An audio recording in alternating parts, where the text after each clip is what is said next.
Yang ingin imannya meningkat boleh angkat tangan. Yang ingin imannya makin kuat boleh angkat tangan. Baik, Masya Allah, silahkan turunkan. Saya tidak ingin kedatangan saya ke sini hanya sekedar duduk ceramah, Anda dengar langsung pulang. Saya tidak ingin seperti itu. Kalau Anda hanya ingin datang, duduk, mendengar, pulang, lebih baik Anda bisa belajar dengan siapapun. Saya tidak pernah datang ke majelis ilmu kecuali buat komitmen dengan seluruh jemaah, siap mengamalkan apa yang telah kita pelajari. Siap insya Allah? Mesti ada perbedaan antara datang dengan keluar. Mesti ada perbedaan antara masuk dengan pulang.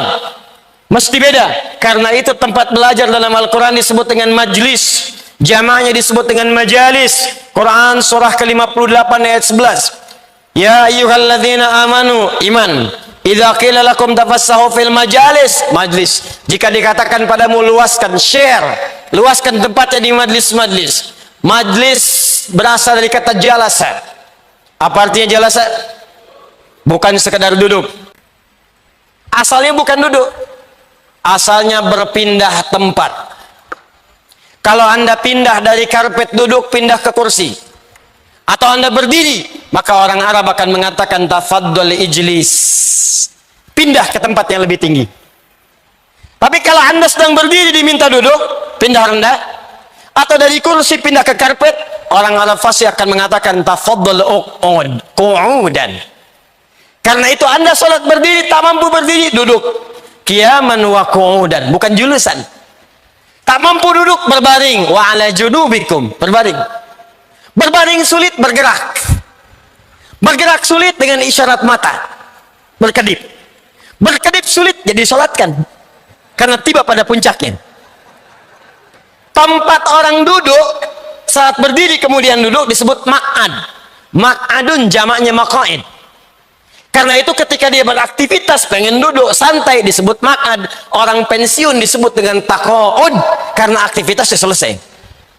Tapi kalau duduk dia menempatkan dia mengangkat lebih tinggi dari sebelumnya. Mengangkat posisi lebih tinggi, lebih naik lagi, maka tempatnya berubah dari maq'ad menjadi majlis dari kata jalasa. Kenapa tempat belajar disebut majlis ilmu oleh Al-Quran? Seakan memberikan isyarat. Mesti ketika Anda hadir di pengajian, tempat belajar, mesti mengangkat Anda dari sebelum masuk sampai pulang. Mesti beda posisinya. Mesti terangkat. Apa yang pertama diangkat? Satu, iman. Yarfa'illahu alladhina amanu minkum. Kedua, ilmu. Walladzina utul ilma darajat. Karena itu ketika Anda masuk ke sini, belajar di majlis ilmu, ketika pulang, iman kita mesti beda antara masuk dengan keluar. Mesti lebih kuat.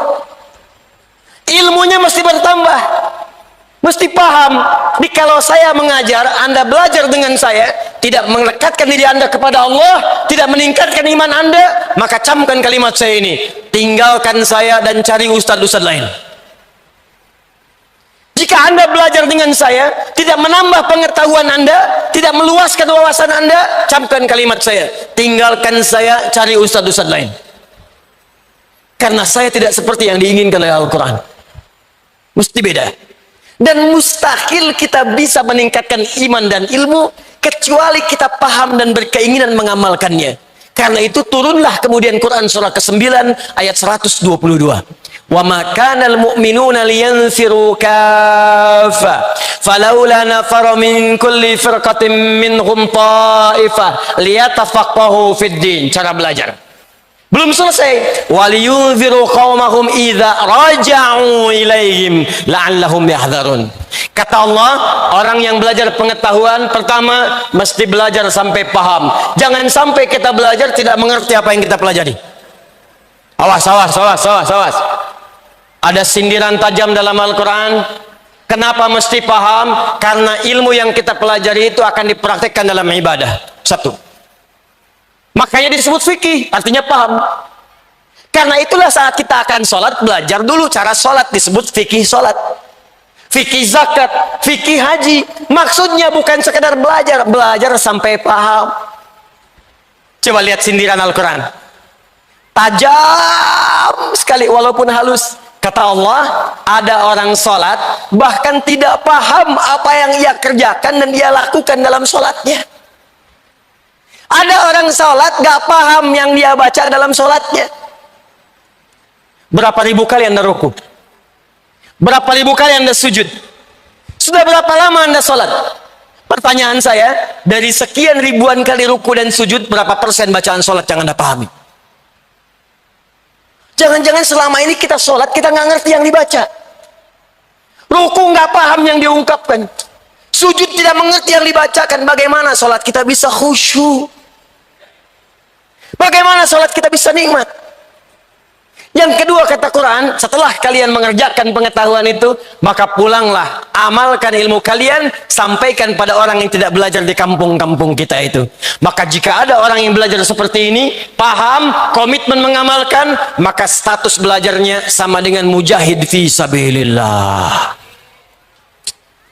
Karena ayat ini diturunkan untuk mengajak orang-orang yang sedang senang berjihad untuk diberikan alternatif pada jihad bentuk yang lain, yaitu jihad dengan ilmu. Sama persis kata Allah, yang berangkat ke medan perang, yang berjihad di medan perang, dengan yang belajar di majelis ilmu, maka nilainya sama-sama mujahid. Kalau wafat statusnya syahid, di surganya bersama Nabi SAW.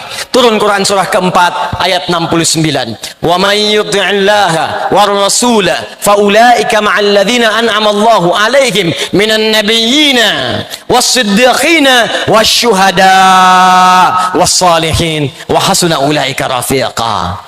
Bisa ingin komitmen dulu? Siap insyaallah kita memahami? Siap mengamalkan? Ketika Anda mengatakan siap dengan keikhlasan hati kita, maka saat itulah status kita saat ini berubah menjadi mujahid fi sabilillah. Kalau wafat keluar majlis ini, seketika statusnya syahid syuhada. Masya Allah. Mau seperti itu? Jangan dulu, kita belum selesai taklimnya. Tapi kita tidak bisa memilih. Ya. Awas, sebelum saya lanjutkan, tapi saya ingatkan, jihad pun di medan perang bukan asal-asalan kemudian mengangkat senjata dan melukai orang. Karena jihad asalnya bukan menyerang, tapi lebih kepada membela diri dalam kebenaran dan kebaikan yang dibenarkan oleh agama. Diingat, kalau ada yang ngajak-ngajak, ayo bom orang, tembak orang, tusuk orang dalam suasana yang tidak dibenarkan, maka jangan ikuti. Karena resikonya itu sama dengan pesan kapling di neraka jahanam.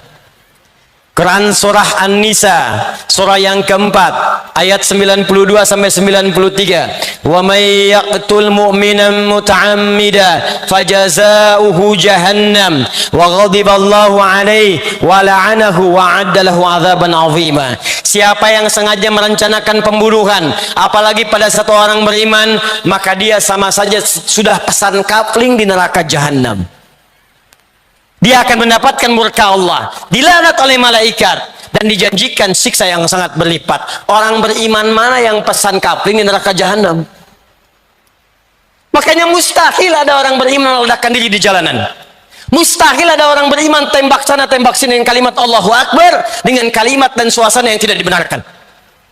Ayo fokus ini. Apa saja amal soleh yang disebutkan oleh Nabi untuk menjelaskan petunjuk di Al-Quran supaya iman kita menguat. Al-Imam Al-Bukhari menghimpun di 57 hadis dalam kitabnya Al-Jami' At-Sahih Al-Bukhari, yang juga mengintisarikan keterangan-keterangan dalam Al-Quran. Perhatikan, setidaknya ada beberapa amalan-amalan pokok yang kalau dikerjakan akan meningkatkan iman, bahkan memunculkan kenikmatan iman yang disebut dengan halawatul iman. Satu, saya agak cepat langsung ke eksekusi amalan. Amalan yang paling pokok satu, salat. Salat. Karena itu ketika Allah menyebutkan kalimat iman pertama dalam Al-Quran, setelahnya langsung bersanding dengan kalimat salat. Al-Baqarah ayat 3. Alladzina yu'minuna bil ghaib wa yuqimunas shalah. Dan kalimat imannya berubah jadi fi'il mudhari'. Dari amanu jadi yu'minun. Silakan lihat. Biasanya Allah panggil ya ayyuhalladzina amanu, ya ayyuhalladzina amanu. Yang ini spesial. Begitu kita diminta mengerjakan salat, kalimat imannya berubah menjadi fi'il mudhari. Alladzina yu'minun, bukan amanu. Fi'il mudhari punya 3 arti. Lebih bergerak dibandingkan fi'il madhi. Dalam bahasa Inggris disingkat dengan present, continuous, dan future. Sekarang, terus menerus, dan sampai kapanpun. Jadi ada amalan yang kalau kita kerjakan dengan baik, maka amal itu akan menjaga iman kita dari sekarang terus menerus sampai kapanpun saat kita kembali kepada Allah Subhanahu wa Ta'ala.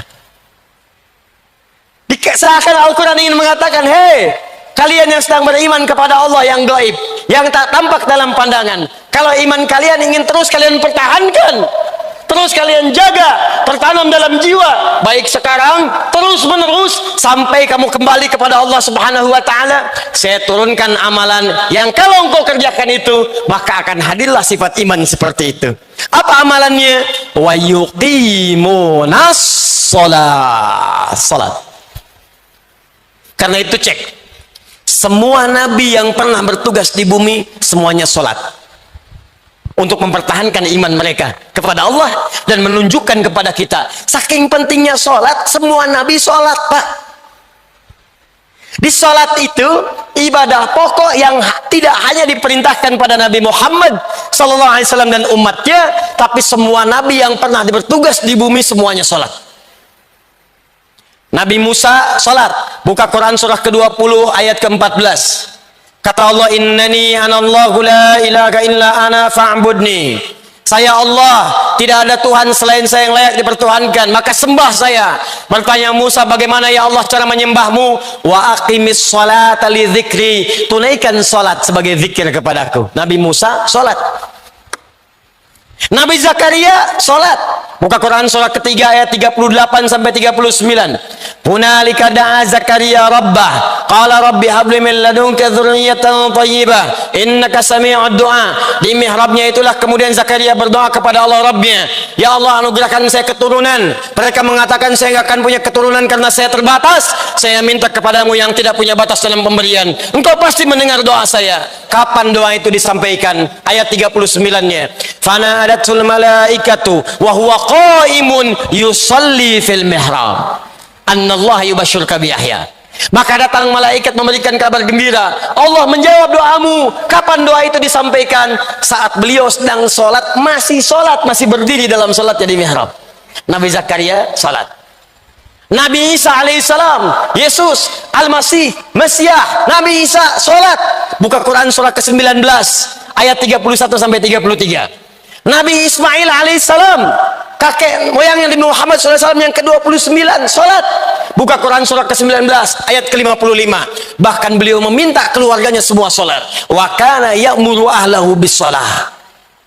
Urutkan sampai ke atas. Muhammad sallallahu alaihi wasallam bin Abdullah bin Abdul Muttalib bin Hashim bin Abdul Manaf bin Qusay bin Murrah bin Kilab bin Ka'ab bin Ghalib bin Fihr bin Malik bin Nadar bin Kinana bin Khuzaimah bin Mudrika bin Ilyas bin Nizar bin Mudar bin Ma'ar bin Adnan bin Addi bin Adri bin Muqawwam bin Nahur bin Tarikh bin Ya'rub bin Yasjub bin Nabit bin Ismail alaihissalam bin Ibrahim alaihissalam bin Azar atau bin Nahur bin Abir bin Kinan bin Arfakhshad bin Sam bin Nuh alaihissalam bin Mikhlail bin Matushalah bin Kinan bin Anwas bin Thith bin Adam alaihissalam. Kalau ditarik dari zaman Rasul Nuh alaihissalam sampai ke Muhammad sallallahu alaihi wasallam, maka muncul langsung satu ayat di Quran surah keempat An-Nisa ayat 163. Inna awhayna ilaika kama awhayna ila Nuhin wan nabiyina min ba'di. Muhammad, kami berikan wahyu kepadamu, wahyu yang sama ketika kami turunkan kepada Nuh saat diangkat menjadi Rasul dan nabi-nabi setelahnya sampai dengan kepadamu. Semua sholat. Dibayangkan semua nabi sholat. Anda bukan nabi, nggak sholat. Anda siapa? Makanya ketika kalimat iman disampaikan dengan kebahagiaan, qad aflahal mu'minun, masih ingat? Orang beriman akan bahagia. Kapan dia bahagia? Teruskan ayatnya. Alladzina hum fi sholatihim khashi'un. Sholat. Makanya saat panggilan sholat dikumandangkan, kalimat bahagianya muncul. Hayya 'alas shalah. Anda bertanya, ya Allah, kenapa saya mesti sholat? Perhatikan jawaban Allah. lewat suara muadzin itu. Hayya 'alal falah. Falah. Saya panggil kamu sholat supaya kamu bahagia. Supaya kamu sukses. Kamu nggak sholat semuka langit dan bumi, tidak akan menurunkan status saya sebagai Tuhan. Kamu sholat itu bukan saya yang butuh, kata Allah, kamu yang butuh. Makanya ketika Anda diminta sholat, kalimatnya oleh Allah dibuka dengan kalimat minta, punya masalah apa, minta sini, minta. Dan kalimat imannya disebutkan. Quran surah kedua ayat 153, paling kanan sebelah bawah di mushaf. Al-Baqarah ayat 153. Ya ayyuhalladzina amanu, imannya dulu. Ista'inu bisabri was-shalah. Kalau punya masalah, sabar terima. Lalu datang kepadaku lewat sholat, minta dalam sholat, aku kabulkan. Makanya setiap bacaan dalam sholat isinya doa. Dalam kitab fikih disebut as-sholatu ya doa. Sholat itu adalah doa. Jadi kalau kita sering sholat dengan baik, imannya terangkat, doanya dijawab, hidupnya nikmat sholat. Bagaimana cara sholat yang benar yang bisa menguatkan iman?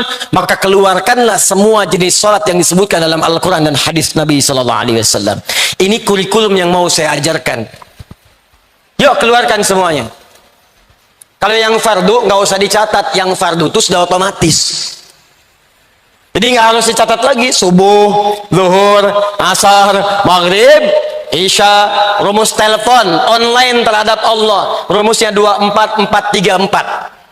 Online dengan Allah. Anda online dengan makhluk hampir 5 menit sekali. Online dengan Allah diminta cuma 5 kali, itu pun telat. Anda online dengan kekasih, mama sebentar sayang, sinyalnya belum kuat, gelisahnya luar biasa. Terlambat dengan Allah, online cuma 5 kali diminta sehari, nggak ada kegelisahan itu. 24434. Dalilnya Quran surah ke-17 ayat 78, Quran surah ke-11 ayat 114. Waktunya diatur di Quran surah ke-4 ayat 103. Diminta dijaga di Quran surah kedua ayat 238, paling kanan sebelah atas di mushaf. Aqimis salata liduluki syamsi ila ghasaqil laili wa Qur'an al-fajr. Inna Qur'an al-fajr kana mashhuda. Dalil salat 5 waktu. Dikuatkan pahalanya di Quran surah 11 ayat 114. Aqimis salata tarafayn nahar wa zulafan minal lail. Innal hasanati yudhibna sayyi'at. Salat fardu. Disebutkan waktunya di Quran surah keempat ayat 103.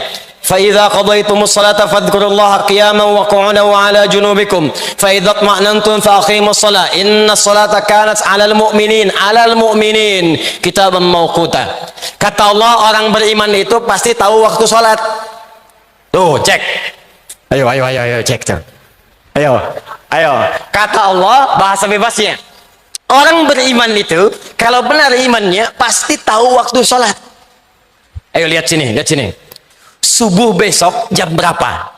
Sini, jangan lihat ke atas. Sini. 4. Tuh. 341, 340, 440, 355. Terjadi perbedaan pendapat tentang waktu sholat subuh. Ini menunjukkan Anda berasal dari daerah yang tidak sama. Dan ini menunjukkan bahwa sholat itu benar perintah Allah, bukan karya manusia. Kenapa? Karena sholat itu satu-satunya ibadah yang akan terus dikerjakan selama 24 jam di muka bumi. Karena itu azannya terjadi perbedaan waktu. Surabaya selesai azan, Sidoarjo azan. Itu selesai azan, pindah lagi. Ternyata 24 jam nggak pernah berhenti lafaz azan. Di Mesir selesai azan, Libya azan. Libya adzan selesai, Tunisia adzan, Tunis selesai, Maroko adzan, Maroko selesai, Aljazair adzan, nyebrang ke Mediterania, Italia, Spanyol, Perancis, terus 24 jam. Satu-satunya kalimat di muka bumi yang tidak pernah berhenti 24 jam adzan. Kalau itu karya manusia, mustahil bisa demikian. Ini menunjukkan kebenaran risalah Islam. Dan ini menunjukkan sholat saking pentingnya 24 jam gak berhenti. Fardu. Orang beriman tahu waktu sholat. Karena itu kata Allah, kalau sudah tahu waktunya jaga, jangan ketinggalan. Muncullah Quran surah kedua ayat 238. Hafidhu ala sholawat. Hei, saling menjaga. Ingat. Kalimat Qur'annya bukan ihfadhu. Kalau ihfadhu hanya ke satu orang, jaga. Tapi kalimat Qur'annya hafidhu, menggunakan alif mufa'alah, saling jaga, ingatkan, share. Anda pulang ke rumah, satu suami, satu istri, 3 orang anak, ada 5 orang di rumah. Tiba-tiba Anda sudah susun jadwalnya, sholat subuh sampai dengan sholat isya. Anda bangun, istri belum bangun, bangunkan dia. Ayo, hafidhu. Anda istri bangun, anak belum bangun, ingatkan dia. Ayo, katanya ingin ke surga. Kalau perlu bikin menu sholat di meja makan Anda, simpan. Bek.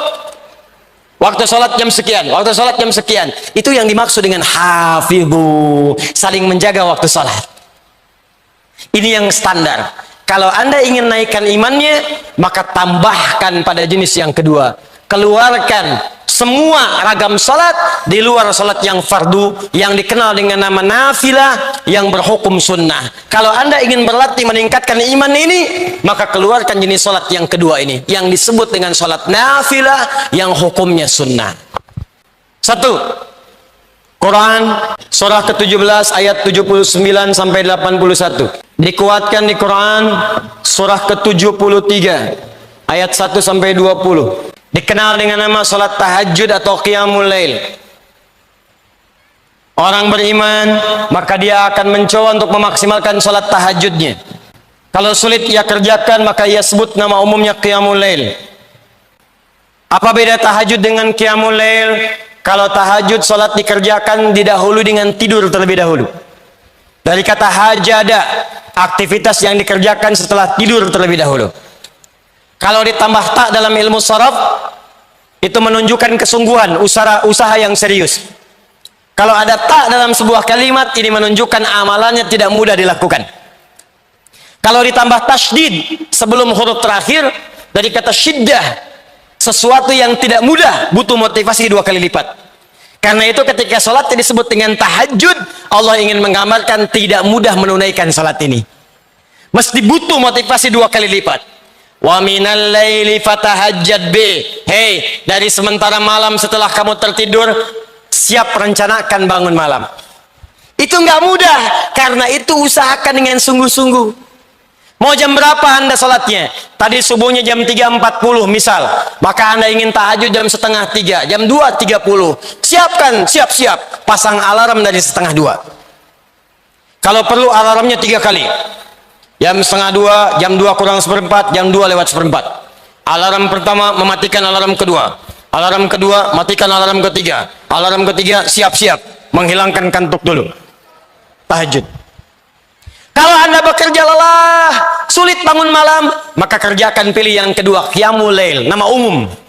Nama umumnya. Qiyamul lail bisa dikerjakan sebelum kita tidur. Kerjakan 2 rakaat, kerjakan 4 rakaat, demikian seterusnya. Tahajud. Saya tidak bicara teknis dulu, saya bicara amalannya dulu. Yang kedua, keluarkan semua jenis sholat sunnah di siang harinya.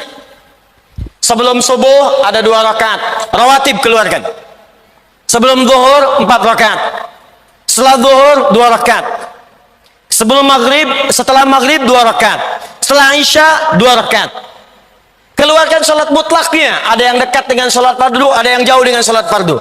Syuruk, awal duha, pertengahan duha, akhir duha, sebelum asar 4 rakaat dari Ibnu Umar radhiyallahu taala anhuma. Sebelum maghrib kalau memungkinkan 2 rakaat. Sebelum isya 2 rakaat. Keluarkan semua jenis salat yang bisa kita kerjakan. Kalau mampu Anda lakukan ini, maka demi Allah saya katakan, saya tutup untuk bagian yang pertama ini, saya tutup. Jika mampu Anda istiqomah mengerjakan salat ini saja, saya belum bicara puasa, belum bicara zakat, belum bicara infak, baru sholat saja.